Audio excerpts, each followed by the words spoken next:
إن الحمد لله نحمده ونصلي على رسوله الكريم أما بعد فأعوذ بالله السميع العليم من الشيطان الرجيم بسم الله الرحمن الرحيم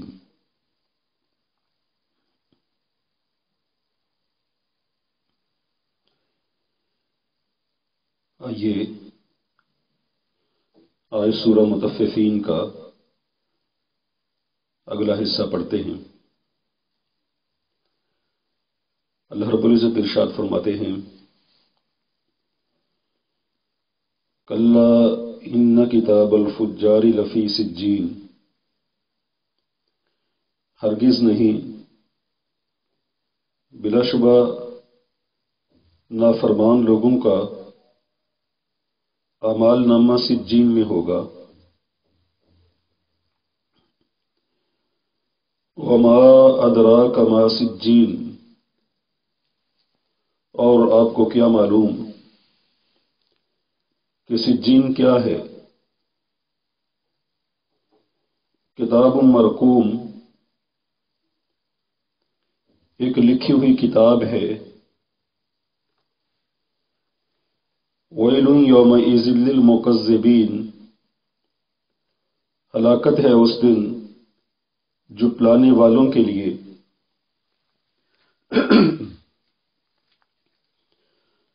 الذین یکذبون بیوم الدین، وہ لوگ جو جزا کے دن کو جھٹلاتے ہیں۔ وما یکذب بہ، اور نہیں جھٹلاتا اسے، الا مگر کل معتد اثیم، ہر حد سے بڑھنے والا گناہ گار۔ اذا تتلی علیہ آیاتنا، جب پڑھی جاتی ہیں اس پر ہماری آیات۔ قالو، کہتا ہے، اساطیر الاولین، یہ پہلے لوگوں کی قصہ کہانیاں ہیں۔ کلا، ہرگز نہیں، بل ران علی قلوبہم ما کانوا یکسبون، بلکہ زنگ بن کر چھا گیا ہے، زنگ چڑھ گیا ہے ان کے دلوں پر جو تھے وہ کماتے۔ کلا، ہرگز نہیں، انہم عن ربہم، بلا شبہ وہ اپنے رب سے، یومئذ، اس دن، لمحجوبون، البتہ حجاب میں ہوں گے۔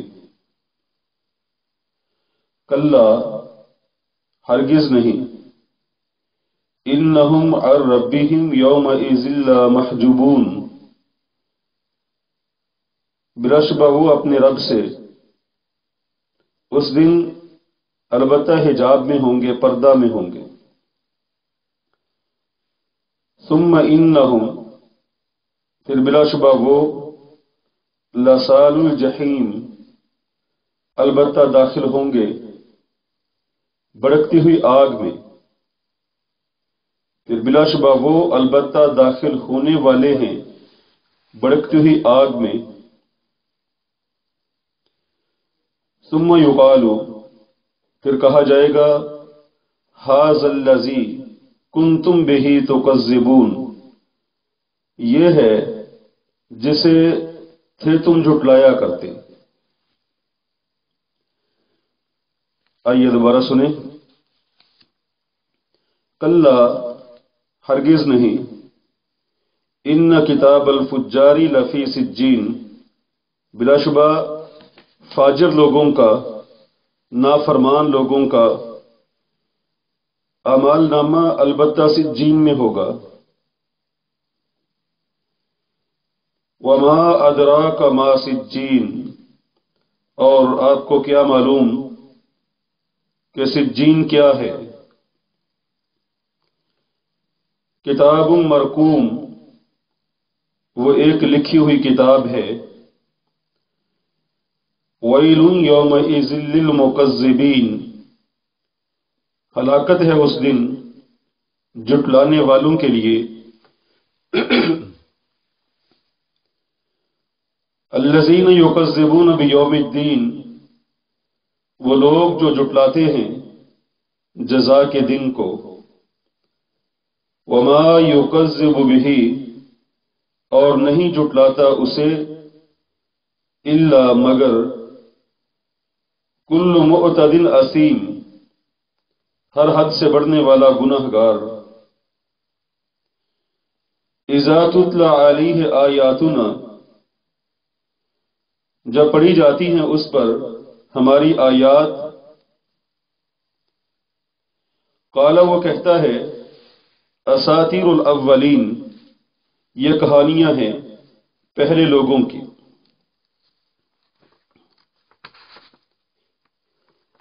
کلا، ہرگز نہیں، بل ران علی قلوبہم ما کانوا یکسبون،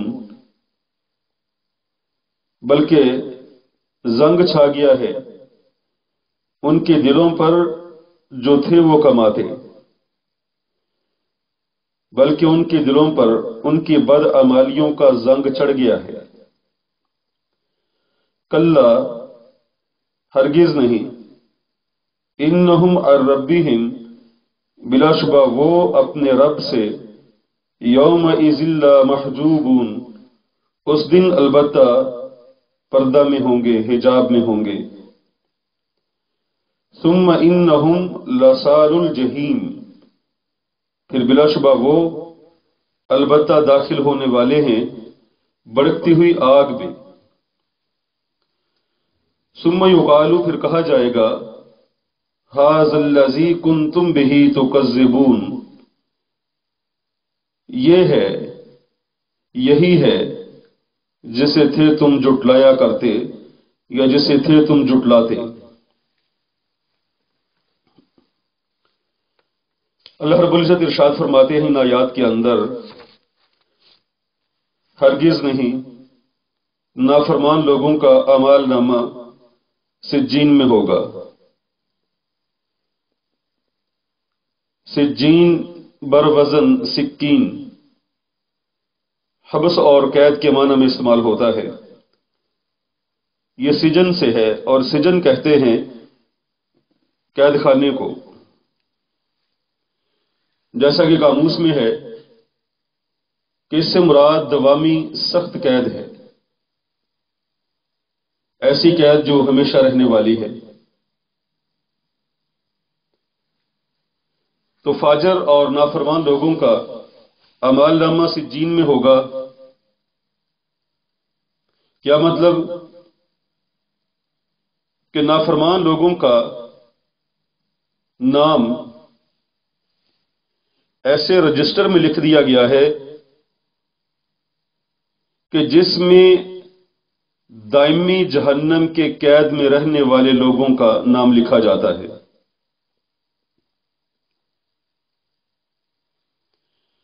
یعنی یہ وہ کتاب ہے جس میں ہمیشہ جہنم میں رہنے والوں کے نام اور ان کے عمل محفوظ ہیں۔ اس سے اللہ رب العزت نے خود سجین کی وضاحت فرمائی ہے کہ اس سے کیا مراد ہے۔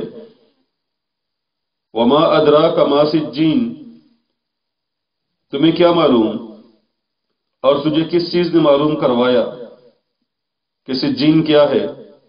فرمایا کتاب مرقوم، ایک لکھی ہوئی کتاب ہے، ایک واضح لکھی ہوئی کتاب ہے۔ مرقوم اس مفعول کا صیغہ ہے، لکھا ہوا، جلی خط سے لکھا ہوا، واضح لکھا ہوا، واضح لکھی ہوئی تحریر۔ تو ایک واضح لکھی ہوئی کتاب ہے، ایک واضح لکھی ہوئی تحریر ہے۔ تو پتہ چلا کہ سجین ایک واضح طور پر لکھی ہوئی کتاب ہے، ایک رجسٹر ہے جس کے اندر جہنم کے قید خانہ میں دوام کے ساتھ رہنے والے عبدالآباد رہنے والے لوگوں کا ذکر ہے۔ اللہ رب العزت ارشاد فرماتے ہیں وَيْلٌ يَوْمَئِذٍ لِّلْمُكَذِّبِينَ، ہلاکت ہے جھٹلانے والوں کے لیے، اس لیے کہ وہ جھٹلاتے بھی کیا ہیں؟ وہ سب سے اہم ترین چیز کو جھٹلاتے ہیں الذین یکذبون بیوم الدین، وہ جزا کے دن کو جھٹلاتے ہیں۔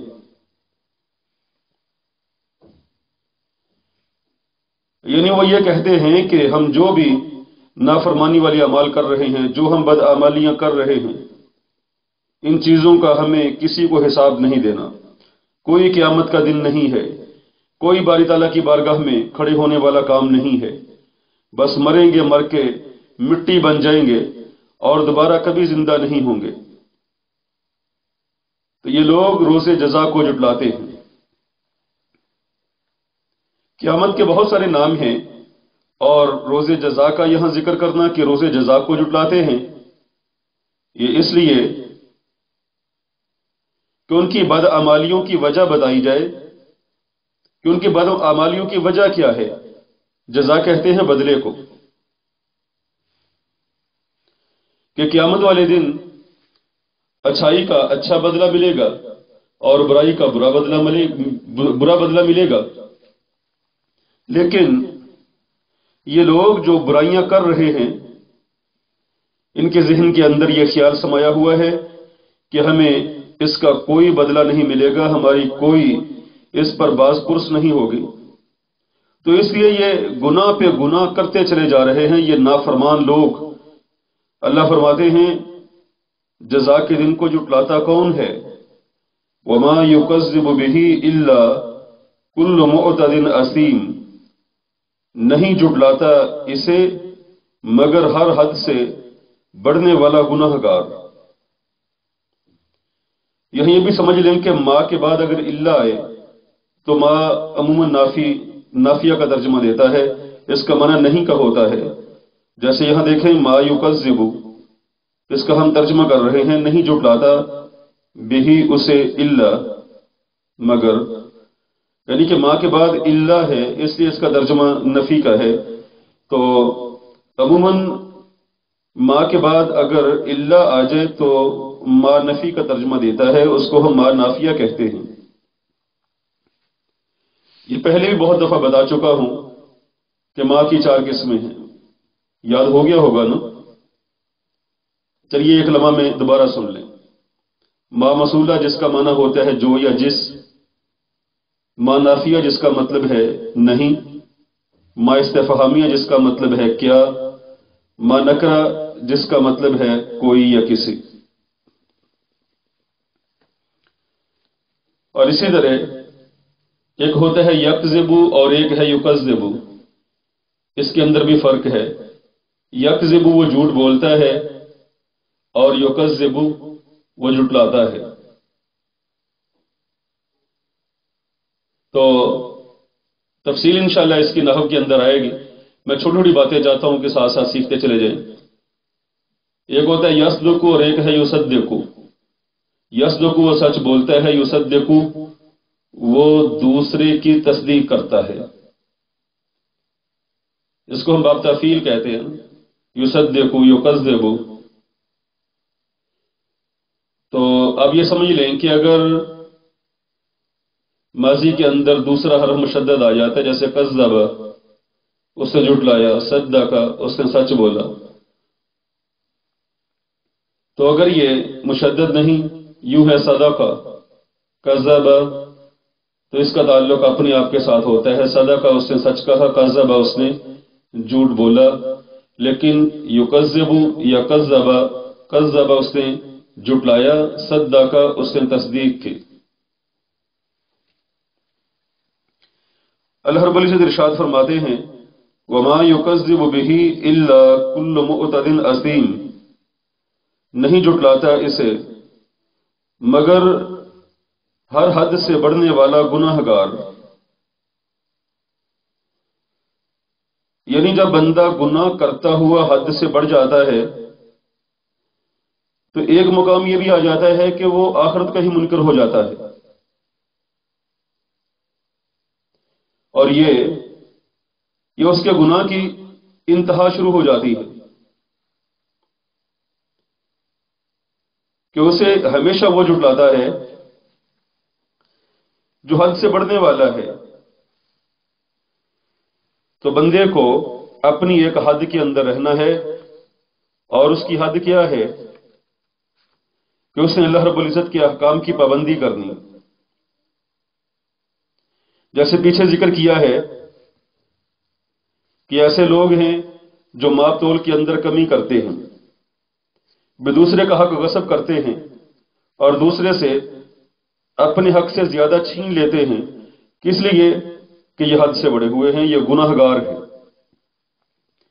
یعنی میری حد کیا ہے کہ میں اگر اپنا ایک سودا سامان بیچ رہا ہوں یا دوسرے سے لے رہا ہوں تو اس میں ایک انصاف کا درمیان میں جو خط لگا ہوا ہے، میں نے اس خط کو کراس نہیں کرنا، اس سے آگے نہیں بڑھنا۔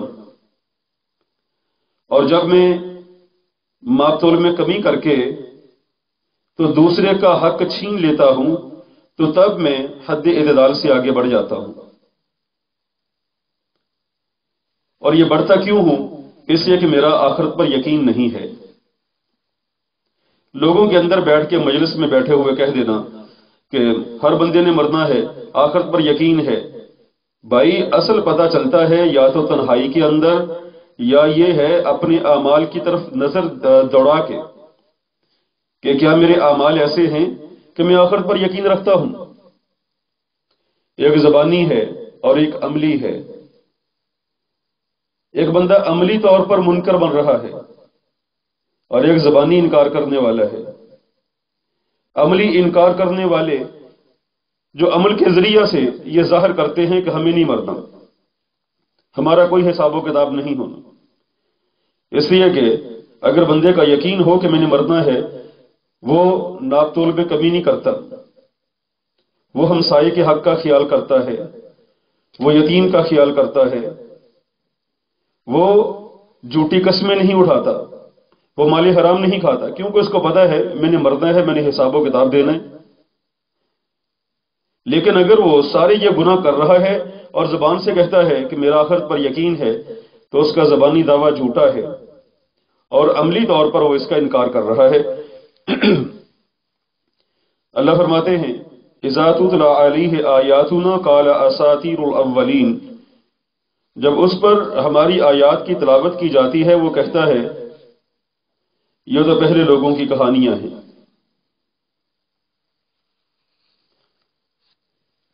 یعنی قرآن حکیم کے انکار کی وجہ کیا ہے؟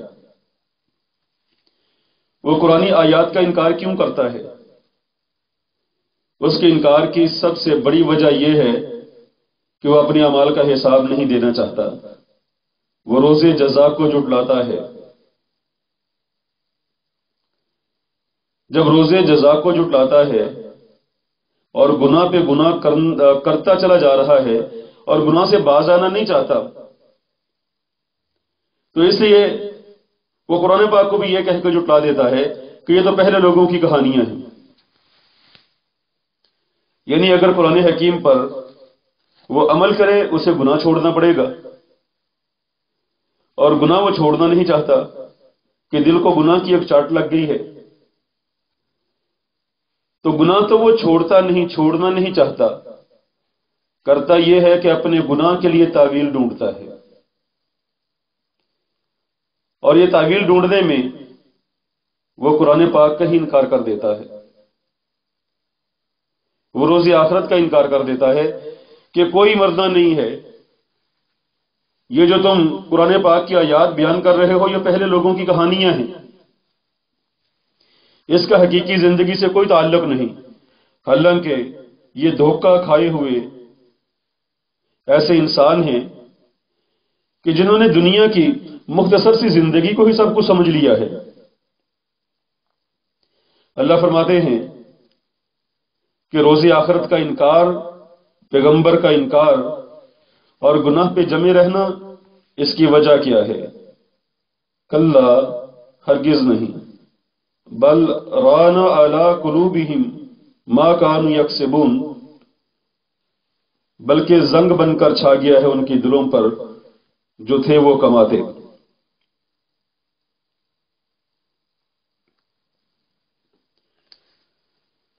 یعنی گناہ جو ہیں وہ زنگ بن کے اس کے دل پر چڑھ چکے ہیں۔ رعین کہتے ہیں زنگ اور میل کو، اور اسی سے ہے ران، کسی چیز کا زنگ آلودہ ہو جانا۔ ایک حدیث مبارک میں آتا ہے، جامع ترمذی کی روایت ہے، سیدنا ابو ہریرہ رضی اللہ عنہ بیان فرماتے ہیں کہ رسول اللہ صلی اللہ علیہ وسلم نے ارشاد فرمایا، بندہ جب کوئی گناہ کرتا ہے تو اس کے دل پر ایک سیاہ نقطہ، ایک سیاہ داغ لگ جاتا ہے۔ اگر وہ گناہ سے باز آ جائے اور اپنے گناہ کی معافی مانگ لے، اللہ کے سامنے شرمندگی سے ہاتھ پھیلا دے، فرمایا اس کا دل صاف ہو جاتا ہے، اور اگر دوبارہ گناہ کرے تو داغ اور بڑھ جاتا ہے، یہاں تک کہ اگر وہ گناہ پہ گناہ کرتا چلا جاتا ہے اور اللہ سے معافی بھی نہیں مانگتا اور گناہ سے رکنے کا عزم نہیں کرتا تو وہ سیاہ داغ پورے دل پر غالب آ جاتا ہے۔ فرمایا یہی ہے وہ جیسے اللہ رب العزت نے قرآن حکیم میں ارشاد فرمایا ہے، کلا بل ران علی قلوبہم ما کانوا یکسبون، بلکہ زنگ بن کر چھا گیا ہے ان کی دلوں پر ما کانوا یکسبون، جو تھے وہ کماتے۔ اب دیکھیے کہ گناہ کو کمائی کہا ہے، ما کانوا یکسبون جو تھے وہ کماتے۔ نیکی بھی ایک کمائی ہے، گناہ بھی ایک کمائی ہے۔ نیکی کمانے پر اس کا بدلہ دنیا میں بھی ہے اور آخرت میں بھی، اور گناہ کمانے پر اس کی لذت چند لمحات کی صرف دنیا کے اندر ہے، اور آخرت میں اس کی انتہائی سنگین سزا ہے۔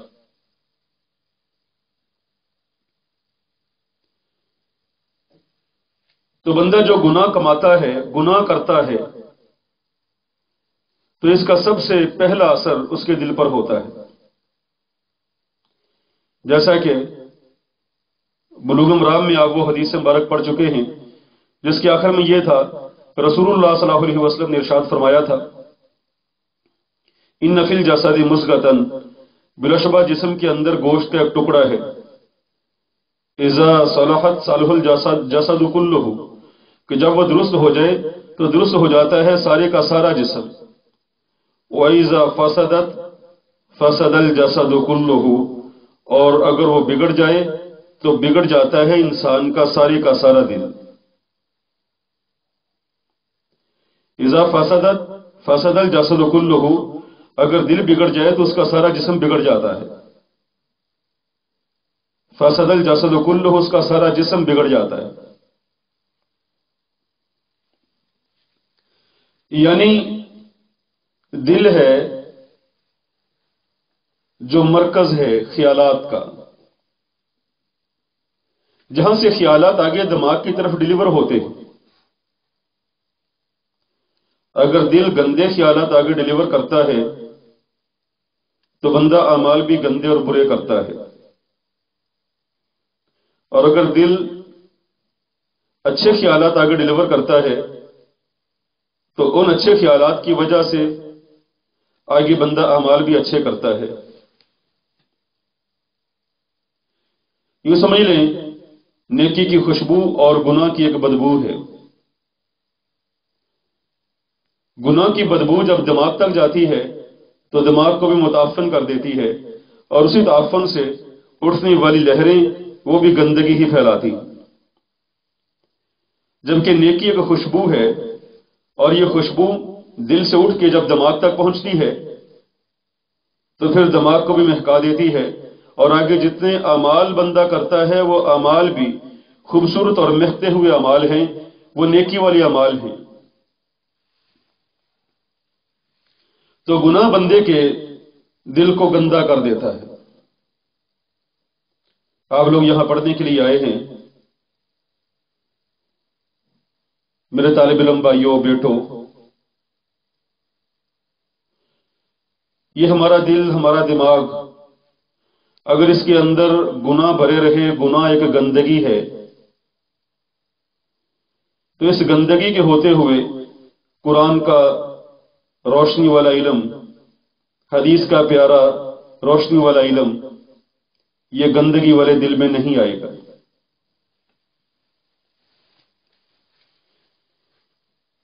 جیسا کہ مشہور اشعار ہیں، امام شافعی رحمہ اللہ فرماتے ہیں کہ میں نے اپنے استاذ وکی سے ایک دفعہ یہ شکایت کی کہ میرا حافظہ کمزور ہے۔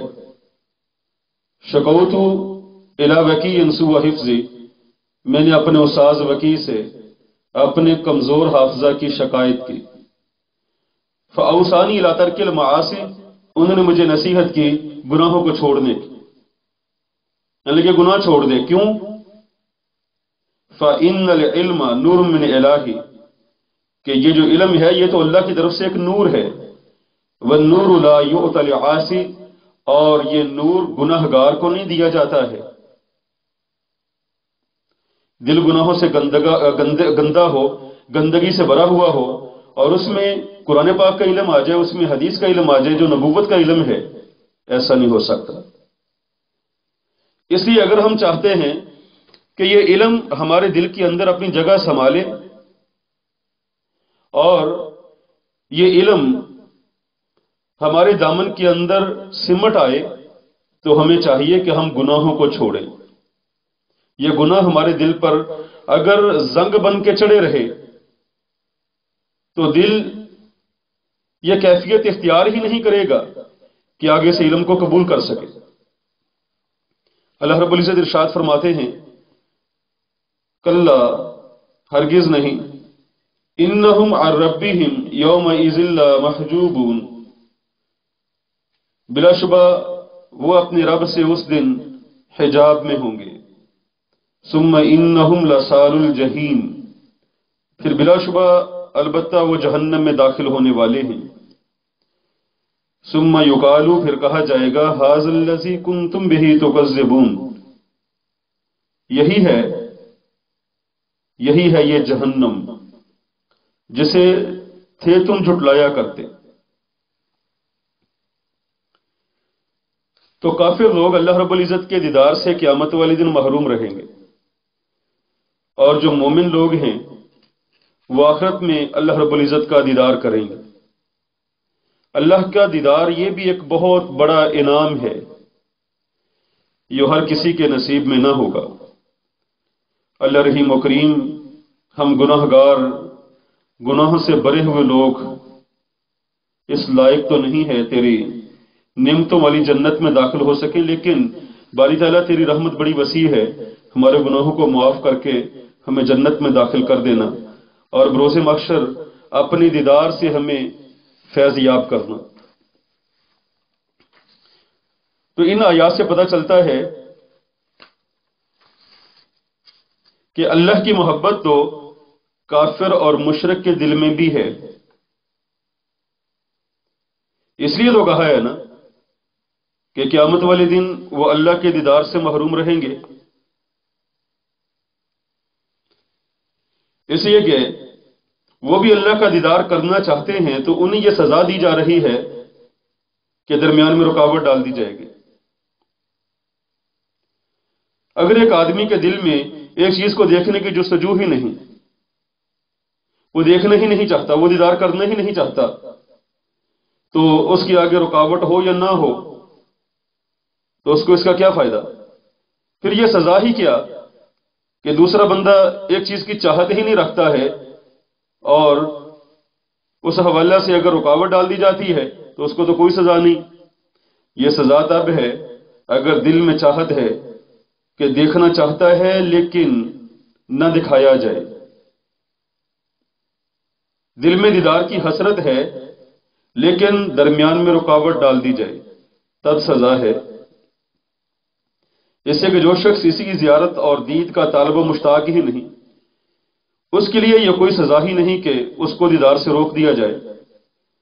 تو پتہ چلتا ہے کافروں کو بھی اللہ کی محبت اور اس کی زیارت کا شوق ہے، اسی لیے سزا کے طور پہ کہا کہ قیامت والے دن وہ اس زیارت اور اس دیدار سے محروم رہیں گے۔ اللہ رب العزت ہمارا شمار مومنین میں فرما دے، ابرار لوگوں میں اللہ رب العزت ہمیں لکھ دیں۔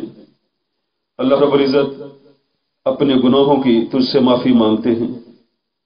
باری تعالیٰ ان آیات میں جب بھی جنت کا ذکر آتا ہے، نیکوں کا ذکر آتا ہے، دل میں خواہش اٹھتی ہے کہ اللہ رحیم و کریم ہمیں ان میں شامل فرما دے۔ تیری رحمت کے طلبگار ہیں اور تجھ ہی سے مانگتے ہیں، اور ہمیں امید ہے کہ تو ہم گناہ گاروں کو معاف کر کے اپنے دامن رحمت میں چھپا لے گا۔ سبحان ربک رب العزت عما یصفون وسلام علی المرسلین والحمد للہ رب العالمین۔